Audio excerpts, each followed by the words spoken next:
ఈ రోజు మంగళవారం కదండి. మా రేణుక ఎల్లమ్మ తల్లికి అయితే పూజ అయితే కంప్లీట్ అయిపోయింది. అలాగే సుబ్రహ్మణ్యాన్ని కూడా చేసుకుంటూ ఉంటానండి. ఆయనకు కూడా పూజ అయిపోయింది. ఇలా దేవునికి అయితే ఈరోజు పూలు అయితే అంత ఎక్కువ అయితే లేవు, అన్నీ అయిపోయినాయి, తీసుకొచ్చుకోవాలి. ఉన్నంతలో అయితే దేవుడికి అయితే ఇలా అలంకరణ అయితే చేసుకున్నాను. అలాగే దేవుడికి అయితే ఈరోజు మంగళవారం అయితే నేను ఎట్లాగో పచ్చిపాలు బెల్లము అలాగే అటుకులతో అయితే ఇలా చేస్తూ ఉంటానండి. దేవుడికి నైవేద్యంగా పెడుతూ ఉంటాను.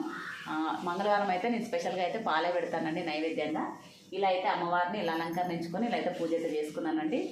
అందరూ బాగుండాలి, అందులో మేము ఉండాలి అనేది దేవునికి మొక్కుకునేది అదొక్కటేనండి. ఆ అమ్మనైతే కోరుకునేది అదొక్కటే. మనందరి పిల్లలకి విద్యాబుద్ధిని అయితే సంపూర్ణంగా ఇవ్వాలని అయితే మనస్ఫూర్తిగా కోరుకుంటున్నా. ఆరోగ్యం ఉండాలి ఫస్ట్ ఆఫ్ ఆల్, ఆ తర్వాత విద్య, ఆ తర్వాత వచ్చేది ఎలా వస్తూనే ఉంటుంది. అంతేగాని నాకు ఆస్తులు కావాలి అవి కావాలని అయితే ఏమీ కోరుకోను నేను. ఫస్ట్ అయితే ఆరోగ్యం, ఆ తర్వాత మంచి విద్యా బుద్ధిని మంచి బుద్ధిని ఇవ్వాలని మనస్ఫూర్తిగా కోరుకుంటున్నా ఆ ఎల్లమ్మ తల్లిని అలాగే సుబ్రహ్మణ్యాన్ని. మీరందరూ కూడా ఆరోగ్య